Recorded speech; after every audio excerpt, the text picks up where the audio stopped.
Hello friends, good morning, नमस्कार। कैसे हैं आप सब? Welcome back to my channel board exam preparation. और आज हम लोग यहाँ पे स्टार्ट करने वाले हैं चैप्टर अर्थमेटिक प्रोग्रेशन है आपका पार्ट 2। हम लोग यहाँ पे स्टार्ट करेंगे, है ना। पार्ट 1 आप लोगों ने देख चुका होगा। आज हम लोग पार्ट 2 स्टार्ट करेंगे यहाँ पे, जो कि सीबीएसई बोर्ड के लिए काफ़ी इंपॉर्टेंट क्वेश्चन है, ठीक है ना। तो यहाँ पे काफ़ी सिलेक्टेड क्वेश्चन मैं आपके लिए लेकर आ रहा हूँ, जो आपके बोर्ड एग्जाम में काफ़ी हेल्पफुल साबित होने वाले हैं, है ना। तो चलिए आज हम लोग स्टार्ट करते हैं यहाँ पे पार्ट 2। ये अर्थमेटिक प्रोग्रेशन का पार्ट 2 है। हम लोग यहाँ पे स्टार्ट करेंगे एक एक करके हर एक क्वेश्चन को, ठीक है। तो चलिए यहाँ पे देख लेते हैं। आज का जो पहला क्वेश्चन है इस पार्ट 2 के लिए, उसमें देखिए पूछा गया आपसे कि how many 2 digit numbers are divisible by 3, यानी कितने ऐसे नंबर होंगे जो 3 से डिविजिबल होंगे, ठीक है ना। तो ये क्वेश्चन देखकर हमें समझ में आ ही रहा है कि क्वेश्चन किस फॉर्मूला पे बनने वाला है, ठीक है। तो यहाँ पे अगर ध्यान से आप देखेंगे 2 डिजिट नंबर्स बोले गए हैं ना, 3 का डिविजिबल भी होना चाहिए और 2 डिजिट नंबर होना चाहिए, ठीक है। तो वैसा कौन सा नंबर है? वैसा शुरुआत का जो नंबर हमारे पास है 12 है, ऐसा 2 डिजिट नंबर है जो 3 से डिविजिबल होगा। अगर 12 से नीचे कोई नंबर लेंगे ना तो 1 डिजिट हो जाएगा, लेकिन कंडीशन क्या है यहाँ पे कि 2 डिजिट नंबर होने चाहिए और 3 से डिविजिबल भी होने चाहिए। तो मान लीजिए हमारे पास जो नंबर दिए गए हैं वो 12, उसके बाद 3 ऐड करते जाइए तो 15, उसके बाद आ गया आपका 18, और ऐसे करते करते चला जाएगा आपका 100 तक चला जाएगा। मतलब 100 से नीचे वैल्यू रहना चाहिए। 100 तो आपका 3 डिजिट हो जाएगा, ठीक है ना। तो 100 से नीचे तक वैल्यू होना चाहिए। तो यहाँ से अगर हम ध्यान से अगर देख लें तो जो लास्ट टर्म हमारे पास आने वाला है वो आने वाला है 99, क्योंकि 99 भी 3 से डिविजिबल होता है, ठीक है ना। तो यहाँ से फर्स्ट टर्म मिल गया हमें, लास्ट टर्म भी मिल गया और कॉमन डिफरेंस भी हमें मिल गया। तो यहाँ से हम क्या देखेंगे कि फर्स्ट टर्म हमारे पास है वो 12 है, जबकि लास्ट टर्म हमारे पास कितना है 99 है, ठीक है ना। और कॉमन डिफरेंस क्या हो जाएगा 15 माइनस 12, यानी कि 3 हो जाएगा। यानी 3 तो यहाँ पहले से दिया हुआ है, 3 का डिविजिबल होना चाहिए, है ना। तो 3 का डिविजिबल होने का मतलब ही क्या है कि आपका जो कॉमन डिफरेंस है वो 3 हो गया, ठीक है। तो चलिए हम लोग सबसे पहले यहाँ पे कौन सा फॉर्मूला यूज करने वाले हैं? हम लोग यहाँ पे एपी के लिए फॉर्मूला यूज करेंगे, a n is equal to a plus n minus 1 into d, है ना। तो यहाँ पे आप देखेंगे आखिरी टर्म क्या है 99 इज इक्वल टू पहला टर्म क्या है 12, है ना। और यहाँ पे लिखेंगे हम लोग एन माइनस, ये हो गया आपका एन माइनस 1 इंटू क्या है डी है, ठीक है ना। और आगे स्टेप में हम लोग देखेंगे यहाँ पे तो 99 माइनस 12 इज इक्वल टू क्या हो जाएगा एन माइनस 1, और डी का वैल्यू कितना है, डी का वैल्यू 3 है, तो लिख देंगे 3। अब यहाँ पे देखिए 99 माइनस 12 करेंगे तो आ जाएगा 7, यहाँ पे आ जाएगा 8। ये 3 आकर यहाँ पे डिवाइड करेगा तो डिवाइड करेंगे, यहाँ पे हो गया एन माइनस 1 हो गया, ठीक है ना। ये आपका एन माइनस 1 हो गया। और यहाँ पे देख सकते हैं 3 से तो कट जाएगा, ये 2 बार में कटेगा, 3 से कटेगा ये 9 बार में, है ना। इज इक्वल टू कितना हो गया एन माइनस 1 हो गया, ठीक है। और अगले स्टेप में यहाँ पे देखेंगे तो एन इज इक्वल टू क्या हो जाएगा आपका 29 प्लस 1, यानी एन का जो वैल्यू है यहाँ पे वो आ गया 30। एन का वैल्यू कितना आ गया 30, यानी हम लोग यहाँ पे कह सकते हैं कि देयर आर 30 डिजिट्स, है ना। क्या कहेंगे यहाँ पे देयर आर 30 डिजिट्स, तो लिखना पड़ेगा देयर फोर, यहाँ पे लिखना पड़ेगा therefore there are 30 digits, है ना। देयर आर 30 डिजिट्स, 30 नंबर्स लिखना पड़ेगा, 30 नंबर्स, है ना। 32 digits number, 32 digit numbers divisible by 3, तो आपका आंसर हो गया, ठीक है ना। इस तरह से क्वेश्चन को हम लोग सॉल्व कर सकते हैं और यहां से हम लोग का आंसर निकल जाएगा, ठीक है। चलिए हम लोग बढ़ते हैं अगले सवाल की तरफ। अगला सवाल यहाँ पे स्क्रीन में आप देखेंगे, है ना। नेक्स्ट आपका जो क्वेश्चन है यहाँ पे वो है what is the common difference of AP.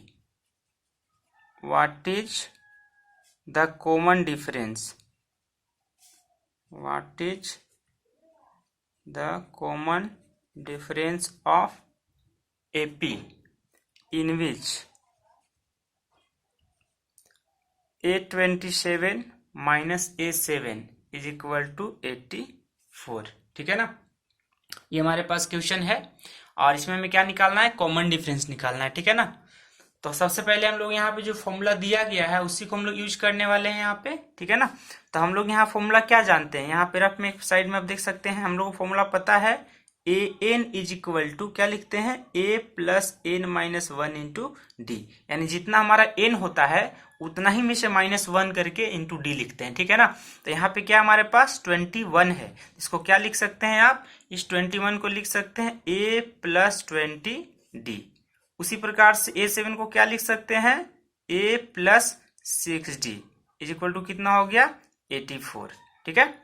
अब यहां से देखेंगे आप तो a प्लस यहाँ पे हो गया 20D minus a minus 6D equal to कितना हो गया 84, और a प्लस में ये माइनस में कैंसिल हो गया, और 20D माइनस 6D तो कितना हो जाएगा 14D इज इक्वल टू कितना हो गया 84, ठीक है। उसके अगले स्टेप यहाँ पे देखेंगे तो जो d का वैल्यू आने वाला है 18 डिवाइडेड बाई 14, यानी यहाँ जो वैल्यू आएगा हमारा कितना आएगा 6 आ जाएगा, है ना। तो हम लोग यहाँ पे क्या कहेंगे, हेंस नंबर यानी कॉमन डिफरेंस, तो यहाँ पे लिखना पड़ेगा 6, लिखेंगे हेंस कॉमन डिफरेंस ना, ये हो गया common difference, common difference is equal to कितना आ गया 6 आ गया, ये हमारा आंसर हो गया, ठीक है ना। ये हमारा आंसर हो गया। हम लोग इस प्रकार से कॉमन डिफरेंस निकाल सकते हैं जो क्वेश्चन हमारे पास गिवन है उसके बेसिस पे, ठीक है ना। चलिए हम लोग अगले यहाँ पे क्वेश्चन ले लेते हैं। तो अगला क्वेश्चन यहाँ पे देखेंगे, ये काफी इंपॉर्टेंट क्वेश्चन है, ये सब 1 लाइनर क्वेश्चन हैं, कभी कभी 2 मार्क्स में आते हैं, लेकिन ऐसे 1 मार्क्स वाले क्वेश्चन है सब, है ना। और मान लीजिए यहाँ पे आपके पास एक एपी दे दिया है, in an AP if the common difference पे क्या लिखेंगे, the common difference d is equal to -4 and seventh term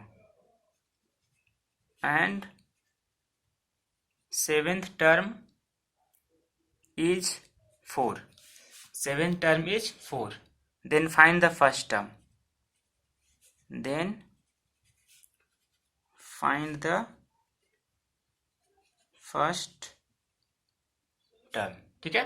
ये हमारा क्वेश्चन है, एक एपी दिया गया है जिसमें कॉमन डिफरेंस कितना है -4 गिवन है, और सेवेंथ टर्म कितना गिवन है हमारे पास 4 गिवन है। तो हमें क्या यहाँ से फाइंड करना है, फर्स्ट टर्म फाइंड करना है, ठीक है ना।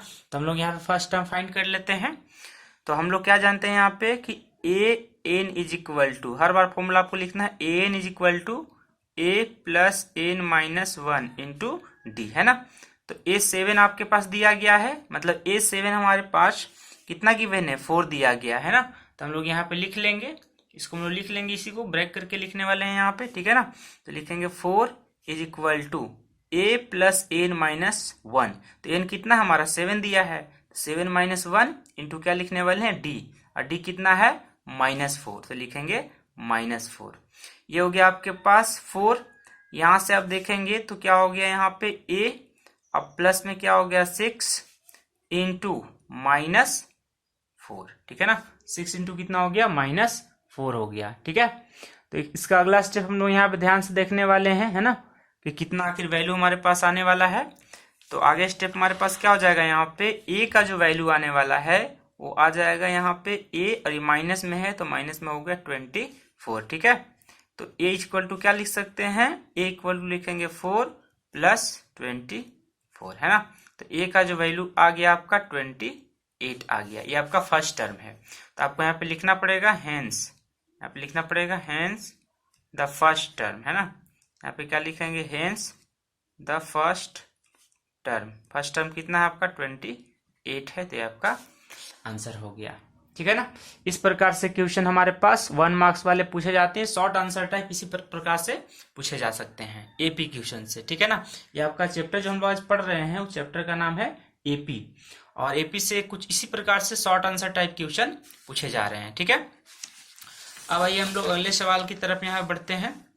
तो अगला क्वेश्चन यहाँ पे देख लीजिए, क्वेश्चन यहाँ पे अगला मैं आपके सामने लिख देता हूँ, ठीक है। For what value of k, for what value of k, k plus 9, 2k minus 1 and 2k plus 7 are the consecutive term, are the consecutive term. Consecutive का मतलब क्या होता है? लगातार टर्म, है ना। Consecutive term of an AP. ये हमारा क्वेश्चन है। For what value of k plus 9, 2k minus 1 and 2k plus 7 are the consecutive term of an AP. ठीक है ना। तो कंजिक्यूटिव टर्म कहने का मतलब क्या होता है कि दोनों टर्म एक दूसरे से जुड़े हुए होंगे, लगातार टर्म होंगे। तो जो हमारे पास गिवन एपी है वहां से आप क्या देख सकते हैं, वहां से a1 यानी फर्स्ट टर्म का जो वैल्यू हमारे पास है वो है k प्लस 9। जो सेकेंड टर्म का वैल्यू हमारे पास है 2k माइनस 1 और जो थर्ड टर्म का वैल्यू है वो है 2k प्लस 7। ठीक है ना।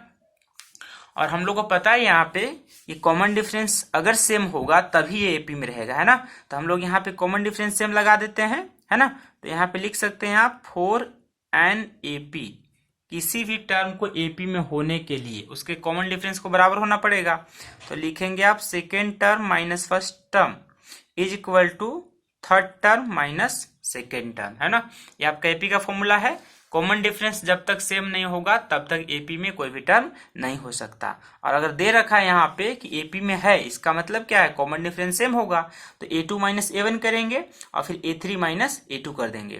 तो a2 का वैल्यू आप क्या देखेंगे यहाँ पे 2k माइनस 1 और a1 का वैल्यू क्या है k प्लस 9।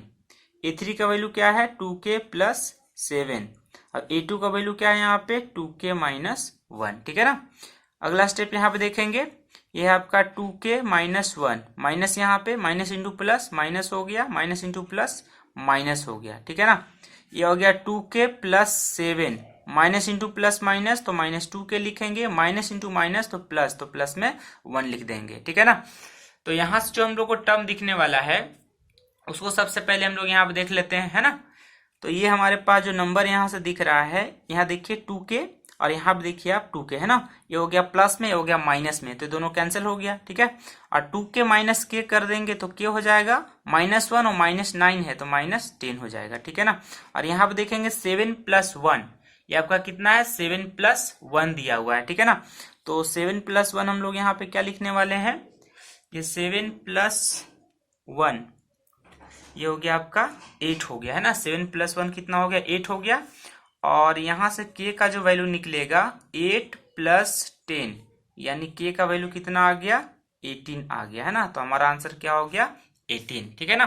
क्वेश्चन ने क्या पूछ रखा था, k का वैल्यू निकालिए जिसके लिए गिवन टर्म क्या है कंजिक्यूटिव है, यानी पहला term second term third term तीनों टर्म क्या है कंजिक्यूटिव है किसी भी गिवन एपी का। तो हमने क्या कंडीशन लगाया हुआ है कि a2 minus a1 is equal to a3 minus a2 होना चाहिए, क्योंकि ये कॉमन डिफरेंस हमारे पास है और कॉमन डिफरेंस सेम जब तक नहीं रहेगा तब तक कोई भी गिवन टर्म एपी में नहीं हो सकता है। ठीक है ना।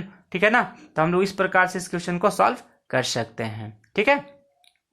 तो ये बात भी आपको समझ में यहाँ पे आ गया है, यहाँ तक कोई दिक्कत नहीं है। ठीक है ना।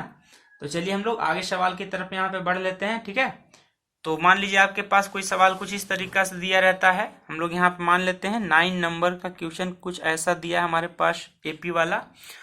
ये आपका 5th नंबर क्वेश्चन हो जाएगा ये। ठीक है। तो ये आपके पास फाइंड द 9th टर्म, एक क्वेश्चन और ले लेते हैं यहाँ पे, find the 9th term, find the 9th term from the end, find the 9th term from the end. ठीक है ना। From the end of the AP, of AP. ठीक है। और एपी हमारे पास क्या दिया है 5, 9, 13 और डैश डैश जस्ट देख लिखेंगे 185, है ना। ये आपका दिया गया है। फाइंड द 9th टर्म निकालना है हमें और एपी हम लोग को पता है, इसमें हमें क्या निकालना है 9th टर्म निकालना है। ठीक है ना। लेकिन क्वेश्चन ने कंडीशन यहाँ पे क्या लगा रखा हुआ है, क्वेश्चन ने कंडीशन लगा दिया है फ्रॉम द लास्ट टर्म, तो हम लोग यहाँ पे यूज करने वाले हैं। और यहाँ पे हम लोग को फॉर्मूला निकालना है ना, फॉर्मूला में क्वेश्चन हम लोग को बनाना है और एपी हमारे पास गिवन है और लास्ट टर्म हम लोग को पता है यहाँ पे, है ना। ये हमें लास्ट टर्म पता है और ये हमारा जो फर्स्ट टर्म है ये हमारा सेकंड टर्म है। तो कॉमन डिफरेंस हम लोग सबसे पहले यहाँ पे निकालेंगे, है ना। तो कॉमन डिफरेंस निकालने का तरीका हमारे पास क्या है, a2 माइनस a1 करते हैं तो a2 माइनस a1 यहाँ से क्या निकल जाएगा कॉमन डिफरेंस निकलेगा। A2 है 9, A1 है आपका 5, तो कितना आ जाएगा 4 आ जाएगा। और जो हमारे पास लास्ट टर्म दिया गया है AN है ना, लास्ट टर्म हमारे पास AN कितना दिया गया है 185, जो लास्ट टर्म हमारे पास कितना दिया गया है 185, ठीक है ना। तो हम लोग यहाँ पे लिखने वाले हैं 185 हमारा लास्ट टर्म है, ठीक है ना, ये हमारा क्या है लास्ट टर्म है। तो हम लोग फॉर्मूला यहाँ पे क्या यूज करने वाले हैं, हम लोग यहाँ पे फॉर्मूला यूज करेंगे AN is equal to A plus N minus 1 into d, ठीक है ना। और N हमारे पास कितना आ गया है 185, और फर्स्ट टर्म हमारे पास कितना दिया हुआ है 5 प्लस N माइनस 1, और कॉमन डिफरेंस कितना है 4, ठीक है।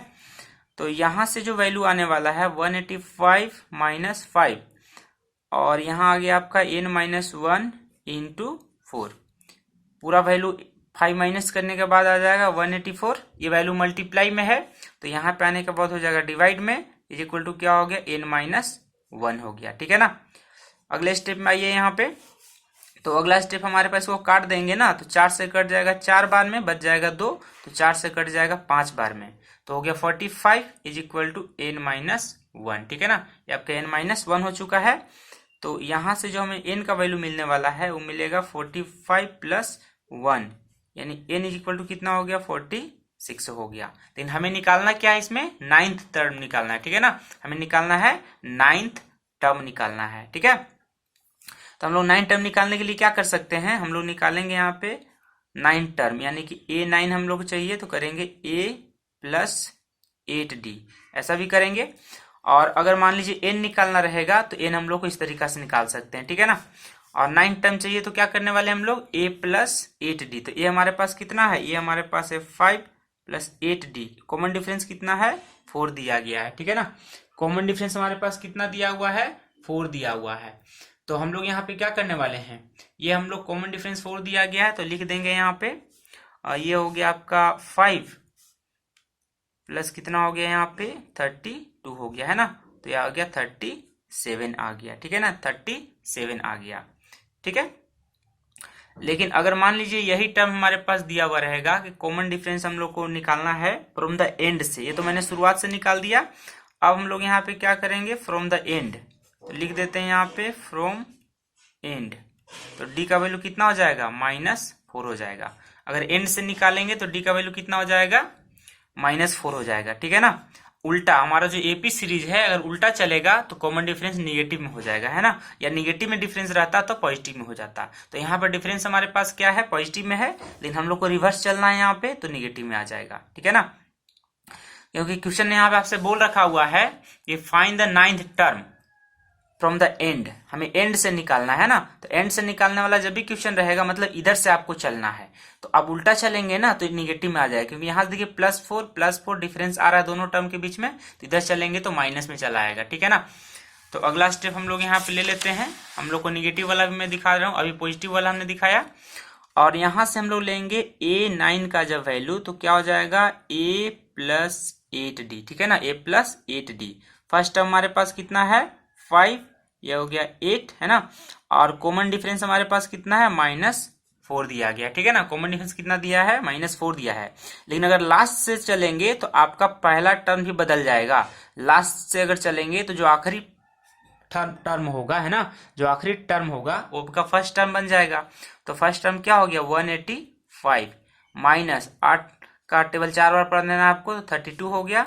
अब यहाँ 5 - 2 कर देंगे तो कितना हो जाएगा 3, और 18 - 3 करेंगे तो 15, यानी लास्ट से अगर चलेंगे तो आपका जो टर्म होगा ये 9th टर्म, यानी 9th टर्म जो होने वाला है वो कितना हो जाएगा 153, और अगर आप शुरुआत से चलते हैं तो आपका टर्म कितना हो जाएगा 37, है ना। शुरुआत से चलेंगे तो कॉमन डिफरेंस आपको +4 लेना पड़ेगा, और अगर लास्ट से चलेंगे तो कॉमन डिफरेंस यहाँ पे -4 लेना पड़ेगा, ठीक है ना।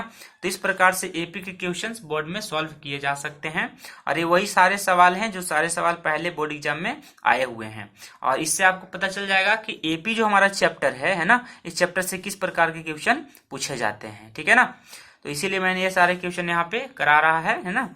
तो ये इस तरीका से आप समझ सकते हैं कि अरिथमेटिक प्रोग्रेशन का जो क्वेश्चन होता है कितना आसान आता है और कितना आसानी से आप इसको सॉल्व कर सकते हैं, ठीक है ना। तो चलिए एक और क्वेश्चन यहाँ पे ले लेते हैं। सम वाला क्वेश्चन मैं आपको यहाँ पे दिखाता हूँ कि सम वाला क्वेश्चन हम लोग कैसे करते हैं। ये तो क्वेश्चन आपका हो गया कि अर्थमेटिक प्रोग्रेशन लास्ट टर्म वाला के लिए। अब देखिए यहाँ पे हम लोग एक क्वेश्चन यहाँ पे दिखा देता हूँ कि कैसे हम लोग सम वाला क्वेश्चन को सॉल्व करेंगे, है ना। जैसे क्वेश्चन मान लीजिए, सम कहने का मतलब क्या है कि आपसे क्वेश्चन में अगर दे रखा हुआ है, ठीक है ना, क्वेश्चन में दे रखा हुआ है कुछ टर्म, अब बोल देगा सम निकालिए। फॉर एग्जाम्पल बोल दिया जाएगा यहाँ पे इस तरीका से, है ना, find the sum of first 20 terms, है ना, find the sum of first 20 terms of the following, है ना। यहाँ पे क्या हो जाएगा, ऑफ द फॉलोइंग। तो यहाँ पे लिखने वाले हम लोग यहाँ पे ऑफ द फॉलोइंग टर्म्स या फॉलोइंग एपी। तो मान लीजिए एपी आप ले सकते हैं 4, ये आपके पास 7, ये आपके पास है 10। ये भी क्वेश्चन आपका एनसीईआरटी से है, लेकिन ये क्वेश्चन बोर्ड एग्जाम में पहले रिप्रेजेंट किया गया है ना। ये पेपर में 2020 में आया हुआ था पेपर में, है ना। तो हम लोग इसी को एग्जाम्पल ले लिए कि find the sum of first 20 term of the following AP. यहाँ से हमें क्या निकालना है, फर्स्ट 20 टर्म का सम निकालना है। ये आपका एपी दिया गया है कुछ इस तरीका से, लास्ट टर्म हमें नहीं पता है ना। तो हम लोग को सिर्फ एपी पता है, तो 20 टर्म हम लोग का दिया गया है, इसका हम लोग सम निकालेंगे। तो सम निकालने का फॉर्मूला क्या होता है, S n is equal to a plus n minus 1 into d, है ना। ये हमारा फॉर्मूला होता है। तो फर्स्ट हमारे पास कितना दिया है, 1 दिया गया है, ठीक है ना। अब एन तो पहले से बता दिया है 20 है, तो लिखेंगे 20 माइनस 1। अब कॉमन डिफरेंस कितना है, second term minus first term करते हैं तो 4 माइनस 1 कितना हो जाएगा, 3 हो जाएगा। और ये हमारे पास वैल्यू कितना आ गया 1, अब प्लस ये वैल्यू कितना आ जाएगा 20 इंटू 3, तो कितना हो जाएगा 60 माइनस 3 इंटू 1, तो ये हो गया हमारा 3 हो गया, ठीक है ना। इस तरीके से हम लोग यहाँ पे निकाल चुके हैं। और आगे हम लोग यहाँ पे देखने वाले हैं, ये हमारे पास नहीं, ये गलत फॉर्मूला लग गया, ये फॉर्मूला गलत लग गया है। एस एन का फॉर्मूला नहीं बल्कि एन का फॉर्मूला लग गया है। ये आपका एन का फॉर्मूला है, तो एन इज इक्वल टू हम लोग यहाँ पे लिखे हुए हैं, तो क्या आ जाएगा ये वैल्यू हमारे पास आने वाला है 61 माइनस 3, यानी आ जाएगा 58, ठीक है ना। ये आपका हो गया 58, ये आपका लास्ट टर्म हो गया, ठीक है ना, ये आपका लास्ट टर्म हो गया। अब हम लोग यहाँ पे क्या एस एन निकाल सकते हैं, तो एस एन का एक डायरेक्ट फॉर्मूला भी होता है n/2, है ना। और यहाँ पे a प्लस ए एन एक डायरेक्ट फॉर्मूला हमारे पास है ना। एन अगर दिया रहता तो ये लगा सकते थे, एन अगर नहीं दिया है तो एन इस प्रकार से हम लोग फाइंड कर सकते हैं, ठीक है ना। एन हम लोग यहाँ पे फाइंड कर सकते हैं। अब एस एन निकालना है, तो एन कितना दिया, 20 दिया हुआ है, तो लिखेंगे 20/2। और फर्स्ट टर्म कितना आपके पास, फर्स्ट टर्म 1, और लास्ट टर्म कितना आया हुआ है 51 आया हुआ है, ठीक है ना। लास्ट टर्म कितना 51 आया हुआ है, 2 से कैंसिल कीजिए, इसको 10 बार में कट जाएगा, यहाँ पे हो गया 10। और यहाँ 58 प्लस 1 कितना होता है 59 ना, तो लिखेंगे 59, अब मल्टीप्लाई करेंगे तो 59 आ जाएगा, ठीक है ना। तो ये हमारा आंसर हो गया, ठीक है ना। तो देयरफॉर क्या लिखेंगे, A20 यानी शुरुआत का जो 20 टर्म है उसका सम, यहाँ पे S20 लिखना होगा, S20। तो S20 कितना आ जाएगा 590, ये हमारा आंसर हो गया, ठीक है। तो आपको अंदाजा लग गया होगा कि किस प्रकार से बोर्ड एग्जाम में, सीबीएसई बोर्ड में क्वेश्चंस इस चैप्टर से आ रहे हैं। और हम लोग बहुत सारे ऐसे क्वेश्चंस का प्रैक्टिस करते रहेंगे, है ना। बहुत अलग अलग क्वेश्चन का प्रैक्टिस करेंगे, ताकि इस चैप्टर से जो भी क्वेश्चन आएगा ना, आपको बोर्ड एग्जाम में आसान लगे और आसानी तरीका से उसको सॉल्व कर सकते हैं। तो ये जो पेपर है मैंने जो लिया हुआ है 2020 में ये पेपर आया हुआ है सीबीएसई बोर्ड में, ठीक है ना। ये सीबीएसई बोर्ड में क्वेश्चन आया हुआ पेपर है ना। तो इसीलिए मैंने इसको सिलेक्ट किया, ताकि मैं चैप्टर के साथ आपको ये भी बता दूं कि इसी प्रकार के सवाल बोर्ड एग्जाम में पूछे जा रहे हैं, ठीक है। तो चलिए हम लोग इसी प्रकार का वीडियो में फिर से मिलते हैं, कुछ नए सवाल के साथ, कुछ नए वैसे सवाल जो काफी इंपॉर्टेंट है आपके बोर्ड एग्जाम के लिए, है ना। वैसे ही सवाल लेकर मैं अगले वीडियो में मिलूंगा, है ना। तो उम्मीद करता हूं कि जो सवाल मैंने यहाँ पे जो आपको बताया हुआ है, जो क्वेश्चन मैंने यहाँ पे सोल्व कराया, वो आपको समझ में आ गया होगा, ठीक है। तो चलिए मिलते हैं हम लोग इसी प्रकार के नए वीडियो में। अगर आप इस चैनल में नए हैं तो चैनल को सब्सक्राइब कर लीजिए, अगर आपको अच्छा लगा तो लाइक कर लीजिए, ठीक है ना। और दोस्तों के बीच भी शेयर कर सकते हैं, ठीक है दोस्तों। तो चलिए आज के लिए इतना ही, मिलते हैं किसी अगले वीडियो में, नए वीडियो में, है ना। तब तक के लिए जय हिंद, वंदे मातरम।